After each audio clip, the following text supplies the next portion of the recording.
Yo les frères, on se retrouve aujourd'hui pour une toute nouvelle vidéo dans laquelle je vous présente le nouvel émulateur de la PS3 sur mobile nommé APS3E. APS3E est un nouvel émulateur PlayStation 3 conçu pour les appareils Android. Il permet de jouer à des jeux PS3 sur smartphone en s'inspirant de l'émulateur RPCS3. Gratuit et sans publicité, il est optimisé pour offrir une bonne performance sur mobile. Cependant, il nécessite un téléphone puissant pour fonctionner correctement. Alors, le téléphone utilisé pour cette vidéo est un Xiaomi 12 Pro. Ce téléphone dispose d'un Snapdragon 8 Gen 1 comme processeur avec une mémoire de stockage de 256 Go. Ce téléphone a une version Android 14 et d'une mémoire RAM de 12 Go. Du coup, avant de commencer, n'hésitez pas à vous abonner, liker et partager cette vidéo. Et si c'est, let's go. Alors, pour jouer au jeu de la PS3 sur notre smartphone avec le nouvel émulateur APS3E, voici les éléments qu'il vous faut. Vous devez disposer de l'émulateur en question APS3E et du fichier firmware.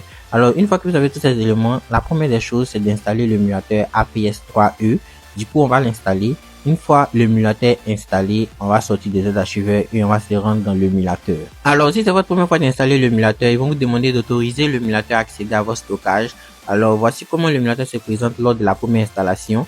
Du coup, après installation de l'émulateur, il ne reste plus qu'à installer les fichiers firmware. Donc, vous allez cliquer sur les trois points tout en haut. Vous allez cliquer sur Install firmware et vous serez redirigé dans le gestionnaire de vos dossiers. Vous allez vous rendre dans le dossier où vous avez stocké le fichier firmware. Une fois le fichier repéré, vous allez cliquer sur le fichier firmware pour l'installer et on va patienter que l'installation finisse.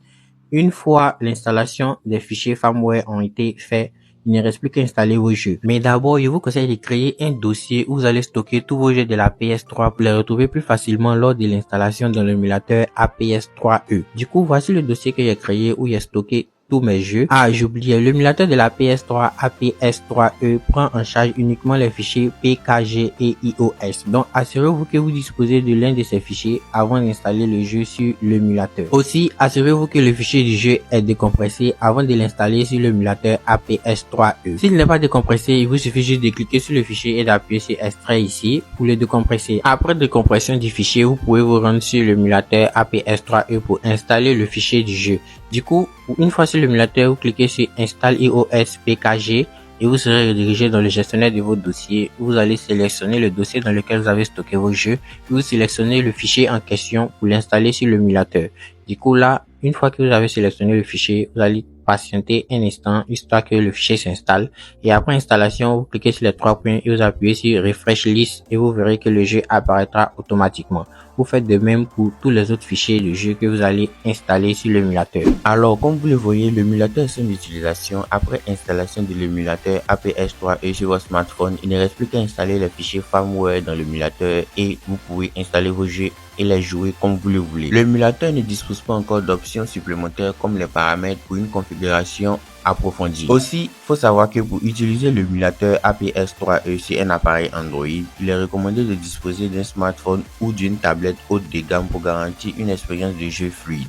Vous devez disposer d'un processeur octa-core moderne tel que les séries Snapdragon 8 ou équivalent, d'une mémoire RAM minimum 6 Go RAM pour une expérience de jeu optimale.